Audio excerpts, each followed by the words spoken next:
Is Fanita having a manic episode, or is she just having a hard time trying to process the attention that comes with all the fame and being an influencer? Fanita is an influencer who gets hired by large corporations to advertise their products, and in a recent video we talked about her and how she was complaining about the pay gap between palm color creators and black creators. And if you don't know, the difference is quite notable. Palm color content creators get paid more, about 30% more compared to black content creators. If you're a black influencer or content creator, you would most likely have a hard time trying to engage with your audience.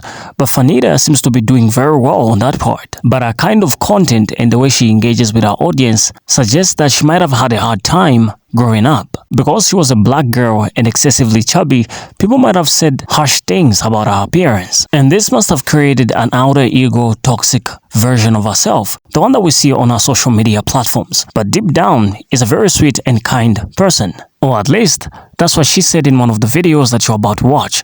But as you watch these videos, you tell us what you think about Fanita. Since I woke up to tea about the pay gaps and the pay disparities among black creators and white creators, let me add on to it because I didn't really even say what I wanted to say. You saying y'all made me coming back because some of y'all is pocket watching me too hard. Look at the robe. Pockets is flush. Asia does what she needs to do. I gets to the bag. I gets to the manyan. We're already 6 figures in and it's only May. Well over. Not too much. Get out my pockets. And that's doing what we can do, even though they roadblocking us. Now, I'm gonna have to call out a few creators so y'all can really understand what the fuck I'm talking about. Cause ain't no other big creators gonna put a name on it. But I'm sorry, girl. I gotta whack you. I'm not trying to read you. But Alex Earl, come to the podium. Alex Earl has the luxury of being able to have white privilege. Imagine a black girl comes online and says she has a dress with throw up in it. She's nastiest. Look at how y'all talk about E. Kane. E. Kane and Alex Earl are twins. Twin flames. But what is Alex and what is E. Kane? What is Alex and what is me? Me and Alex engagement pretty much the same damn shit. And I'm more entertaining. And I have a podcast. And I'm funny. Alex is funny to white people, or is she even funny? And this is not a drag, Alex. I'm not trying to drag you. I'm just keeping it real. Because if you could get $50K for a brand deal, we both know I deserve it. $60K, $70K, $80K. You know what I'm saying? I'm having to settle right now for my little funky 20. But I want what you white hoes get. And I want it today, ASAP, not tomorrow. Prada, I spent $6,000 in your store. I better be receiving some gifting like y'all do every other white hoe that don't purchase from y'all. I need a small bottle of perfume or something for France, if you don't mind.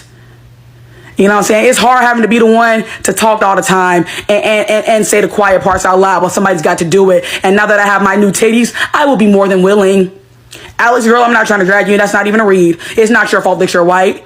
Opportunities come better to white people, and that's just how the country was built. You know what I'm saying? It's systemic. I'm not hating that you get to the money, young girl. I'm just saying I need it fair across the board, or I'm gonna start being mediocre like you white. Because if I take away popular sounds, half you hoes ain't got an account. Don't let me wake it up. And I'm not trying to be rude and I'm not trying to be nasty. And if you think I am, then dance your way into my DMs and let's tussle if you feel hit. Period. And we all know that I'm the baddest. Gag it.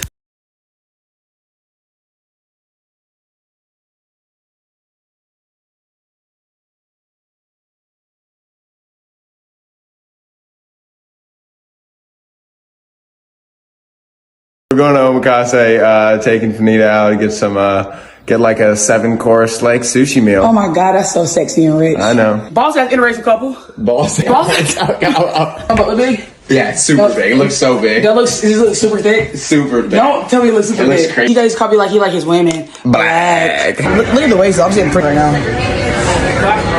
Have you guys said black girl? God, that was so good. It's probably why he likes eating so much. Because he loves sushi. 2-inch pumps, play with my tits, dunks. That breath, hot, I can smell the funk. Hi, I don't really like being vulnerable and telling y'all my business, but for the sake of everything, I'm here to talk. I'm not here to give an apology to my haters though. Y'all gonna have to keep waiting. But what I will do is apologize to my poor big family. Hey y'all, listen, I grew up poor. There are many days where I didn't have anything to eat but tears. There are many days where I slept on the ground, slept on the floor, didn't have a blanket, didn't have a comforter. You know what I mean? My friends had to buy my school lunch. I would eat food out the trash like a raccoon, like a rabbit, like an animal, just so I could eat food in general. I never had nice clothes. I was never allowed to buy nice clothes. When I played basketball, I had to wear like my older teammates' hand-me-downs.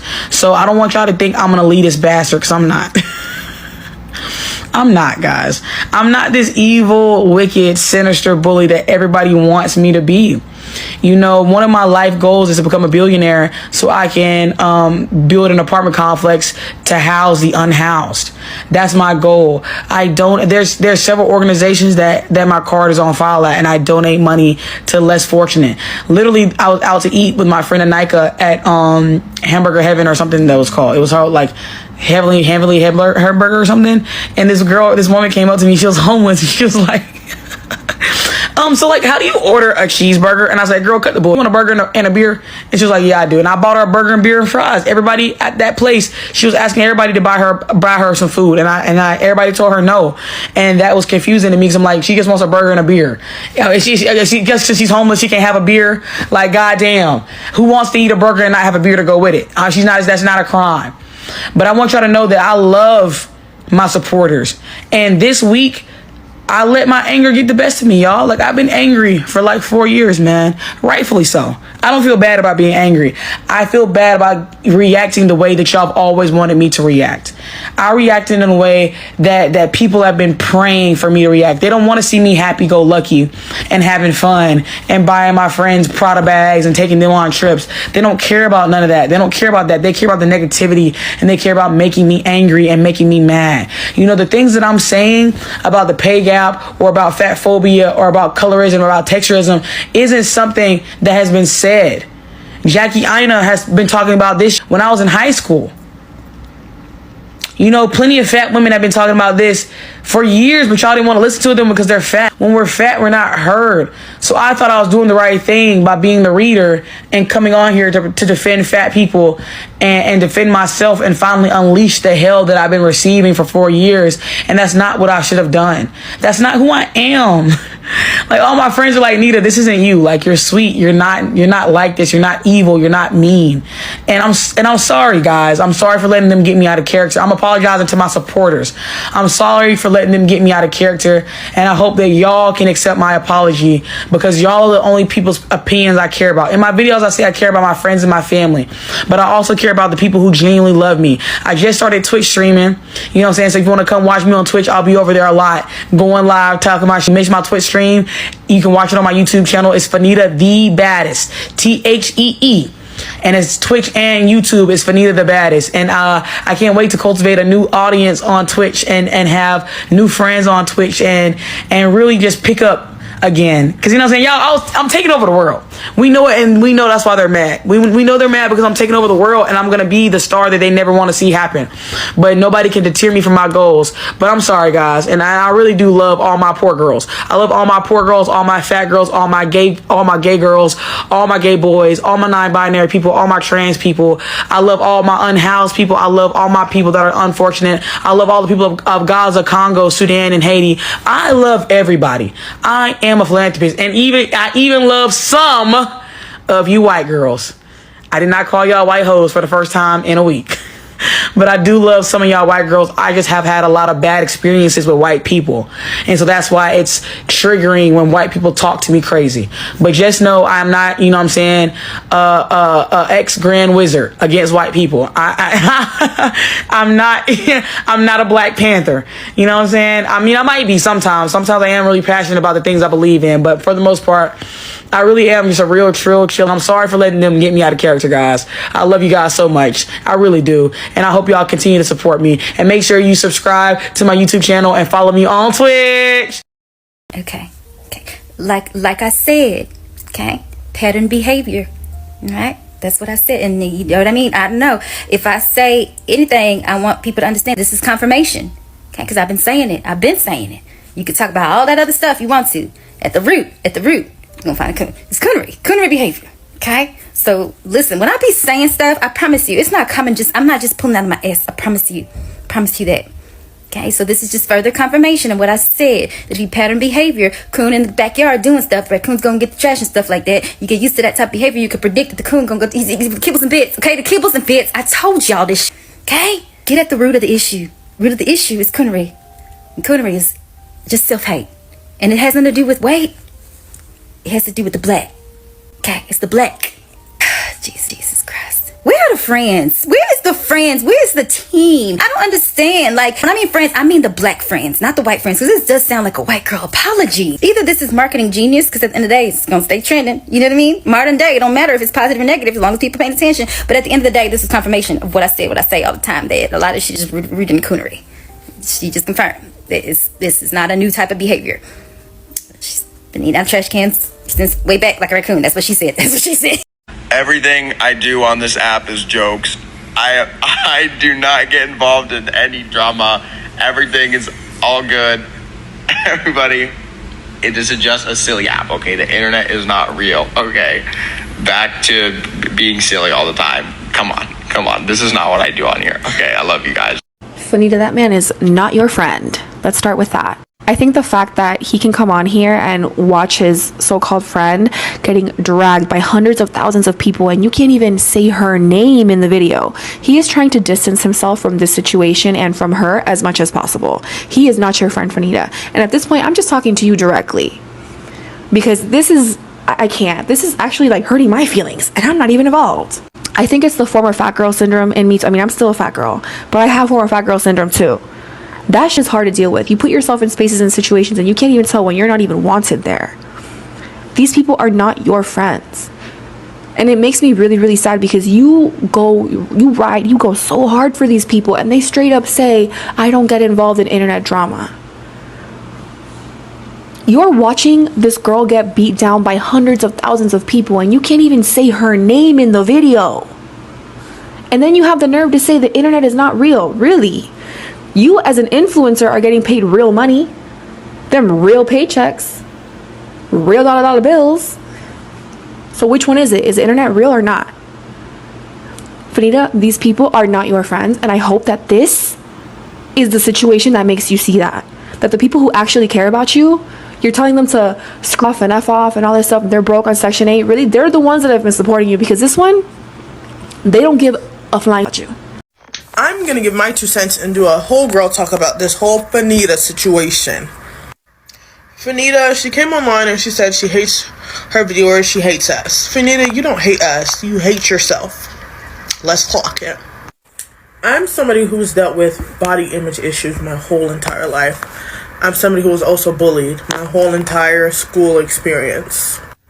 What people say to you, especially when you're in your earlier years of development, when you're finding out what self-confidence is for the first time, when you're finding out who you are for the first time, what people say to you can permanently scar you deeply. And people who weren't bullied will never know this pain.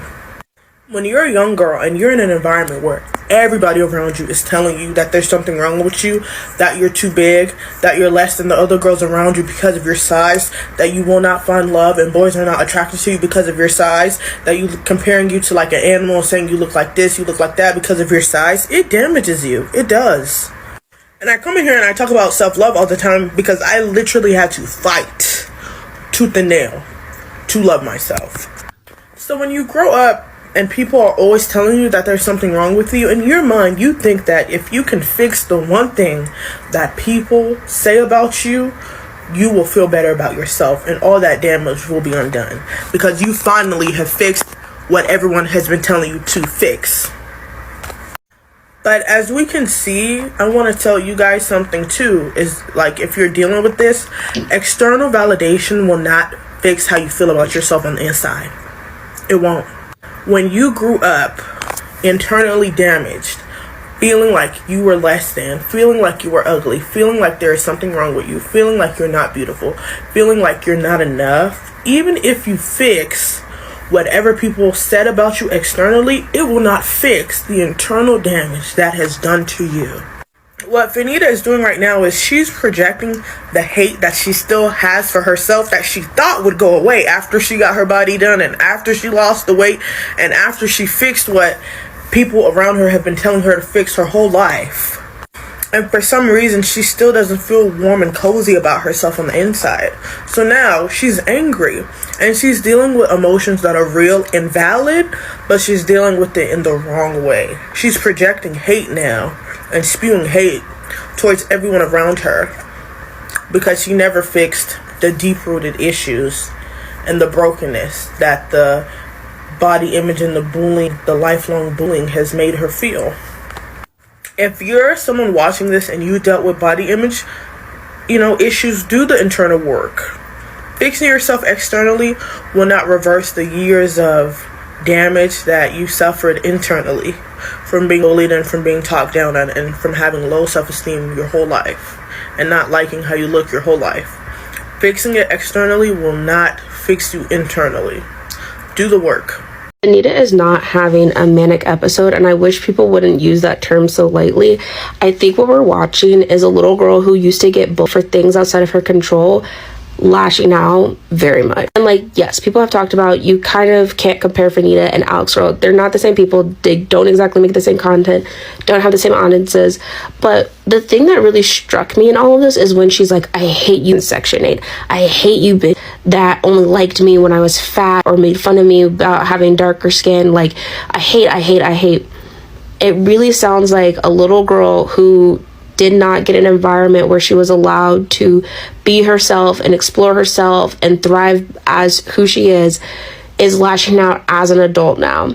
And I think that's why when she's talking about those very specific things, that I think she thinks her proximity to wealth would aid in her having a proximity to whiteness in a certain type of way. Not to say she wants to be white, but the concept of whiteness and the concept of freedom and innocence that whiteness allows, because the concept of whiteness is more rooted in systems of oppression than it is anything else. That's why when we're discussing racial ambiguity now, and she's talking about colorism and texturism and featureism, those are all really real things, but they've become ever so more muddled in this day and age rather than even 10 years ago, because now the pendulum is shifting to what's desirable, but that's a whole other conversation. When I look at Fanita and I look at her anger and her sadness and her frustration, I really just see a little girl who just was hurt and hasn't healed.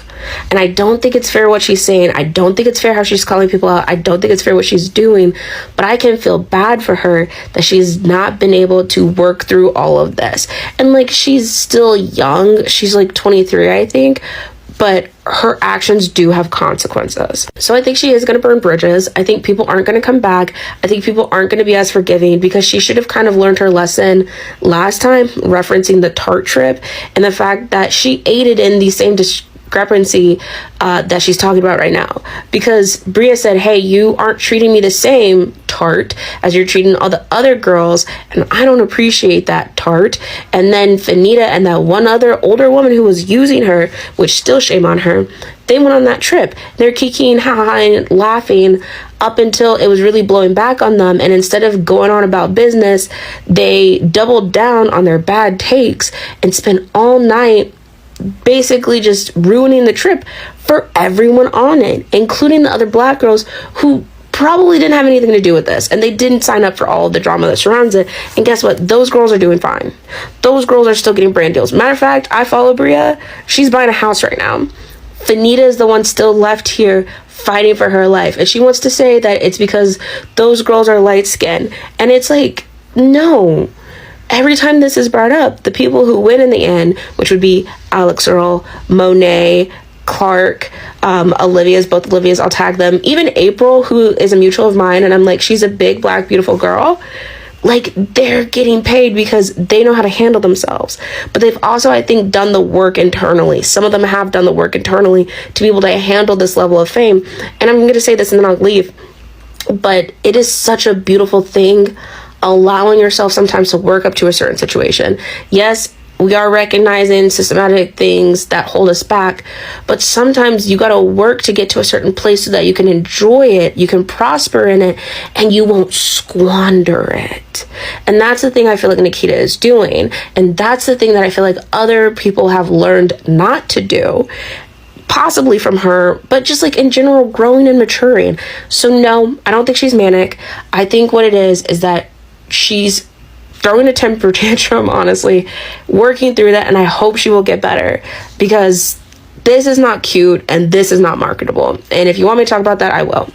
Unhinged rants aside, I'm really glad we're talking about this topic because I actually wrote my master's thesis on this exact problem. I'm just gonna read this quick blurb from it.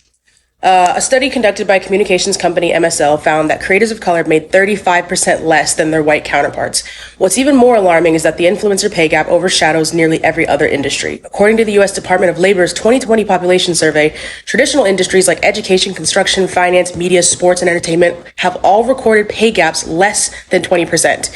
Many assume that the impact of systemic racism has diminished over the years, but the widening pay gap that has developed in the influencer marketing industry proves otherwise. The other single most impactful statistic I found throughout my research too is the fact that 88% of marketers are white versus only 7% being black. So when we talk about why the influencer pay gap even exists in the first place, the most important reason is that marketers are choosing people that look like themselves, whether unconsciously or consciously.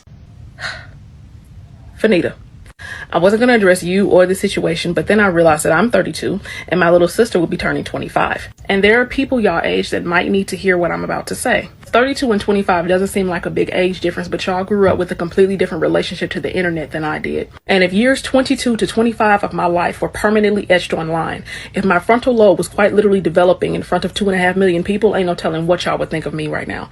So I'm going to talk in two parts. First, I'm going to talk from the perspective of what I really hope this is about. You said that you don't care about anybody except for your family and close friends. Is any of them telling you to put your phone down and process your feelings? Because I think that's what you need to do.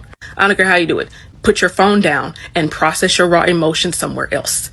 Speaking of those raw emotions, I don't know what it's like to lose a drastic amount of weight, but I can only imagine the mind that must be. To quite literally instantly have a different experience of the world around you, and the only difference being your weight changed. Fanita manic, Fanita need meds. Have you considered that she tried that before? But the last time she tried it, she was fat, and her doctors told her that she just needed to lose weight for all her problems to go away. You mentioned this in a video you deleted. I also lost my uncle. You get through it, but you never get over it. And funnily enough, I'm in Atlanta, and he was in LA. And a lot of stuff went down, and I couldn't get to him. And having to watch his funeral over Zoom is something that will haunt me for a very long time. But in order to be responsible with the platform that I was blessed with, because I'm not entitled to it, that's going to have to haunt me offline. Because the internet is a really good place for a lot of things, but processing raw emotions is not one of them. Now I'm going to talk from the perspective of what you're saying this is about. If you're telling us that this mean-spirited cyberbully is the Fanita that you've always been, and you finally get a chance to show us because you're skinny now, then from the perspective of the 32-year-old who works in digital communications and audience management, you need to know that the black girl era is over. And if I'm hating and that's not true, fine. Take clips of your behavior from these last couple of videos, put them together, give them to your manager, and tell her to put them in a brand new pitch deck, because that's what you're going to use to demonstrate to brands what they can expect from the new Fanita. But think about it, the mean black girls we grew up with, Omarosa, Tiffany New York Pollard, the homegirl that I ain't getting no sleep because of y'all. Notice how we don't see that no more, because the big black girl era is over. Think about Candace Owens. She's one of the meanest people with some of the worst ideas I've ever seen. But even she can't deliver them like the black girl. Why? Because the black girl era is over. But because she's still committed to the mean girl bit, she has had to develop an audience of other mean people independently so that she can still support herself financially via content creation. And again, I really hope that's not the conversation that we're having. But if it is, god damn. A cute little petty clapback every once in a while, I get that, because you can only take so much. Yes, I have told people that have been harassed for days online that they look like the dad from Ratatouille, and then it was a problem. Yes, I have told podcast bros who tried to slut shame me that I can't stand when short men get money and Wi-Fi. Absolutely. But if you are going to take on the spirit of the mean girl bully as a revenge arc, you can't be mad when people don't support that. Because even though I can fully respect what made you a bully, we don't need no more bullies in this world, no matter how they came about. So that's it. I hope you hear me. But if you don't, I hope that somebody else who needs to hear me listens to what I'm saying. Fanita's rants. Let's talk about it. The first thing I want to say is I like Fanita, but I have to be honest about what I'm seeing. So this ain't nothing personal. This is just what I see. So this first part I'm going to talk about is dealing with significant weight loss. If you ain't never been through it, then you ain't going to fully understand. But if you've ever lost a lot of weight and got to see the transition of going from really big to small and getting to see how people treat you, the difference in how people treat you, a lot of times for some people, they don't know how to handle that.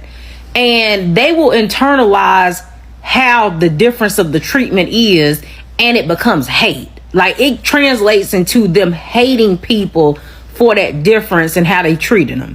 The fact that you could treat them less human, you could treat them less of a person because they was bigger, and then once they lose weight, all of a sudden you're nicer to them and you treat them better. They feel some kind of way about that, and I feel like that's what has happened with Fanita. I think that transition has caused her to internalize a lot of things, and it has built up into becoming hate. And then not to mention the bullying that she also went through as a social media personality. Like, the normal bullying that you get as a big person is one thing. You get double that when you're a social media personality, right? The heat that she even took when she made that statement about everybody not being pretty and everybody attacking her looks solely based really off her weight. Because one thing Fanita ain't is ugly. So if you want to sit there and call her unattractive at that time, it was based off her weight. And let's be for real. So for her to be able to see people go from saying that she was unattractive and all of these different things just because she was big to now changing up and being in her comment section and saying how attractive she is, or, you know, people making over how much better they think she looked now that she lost weight. A lot of people don't take that well. They don't take that well. And I fully understand it because it's a transition I had to go through when I lost weight as well. But I didn't internalize it because I looked at it realistically. I knew that I wasn't happy when I was bigger. I knew that I looked better when I was smaller. Therefore, I didn't hold it against other people for thinking the same thing I thought. But some people don't see it that way. And I can't say that it's wrong or right, but everybody just handled the weight loss different. One thing I gave side eye to is when she said she held back saying certain things when she was bigger. I never held back nothing, no matter what my size was. You got the same mouth, no matter what my weight is, you gonna get this mouth because that's who I am. My weight ain't got nothing to do with my thoughts, my morals, my integrity, my standards. My weight don't got nothing to do with that. My weight is my weight. But who I am is who I am. So you gonna get Dana regardless of what that scale say. One thing she said that was absolutely correct is your messages are definitely received different depending on the size you are when you give it. The bigger you are, the easier your messages are received. People don't take you as serious. People don't really care as much about what you're saying. But once you lose weight and they actually see you as a person, and if you actually become attractive when you lose the weight, they feel some kind of way about the same exact stuff you might have said when you was bigger, when they didn't feel like you was a threat. They didn't really see you as anything but just this fat girl who just running her mouth. But now that you look better and you smaller, now they actually care about what's coming out of your mouth. Now they actually putting thought into it, and the jokes ain't as funny as they used to be no more. The very last thing I'm going to say, I swear I'm saying this with love, but she definitely done stole some of EK personality. I'm sorry, Fanita. I ain't got no problem with you. Like I said, it's all love, but I got to call a spade a spade. Some of the stuff, the faces, the stuff that's coming out your mouth is absolutely giving EK core. That's what it's giving. I don't know sometimes if y'all watch people and y'all pick up stuff and y'all don't realize y'all picking up stuff, but you absolutely done picked up some stuff from EK. Now that we've seen those videos, let's not blame Fanita in any way.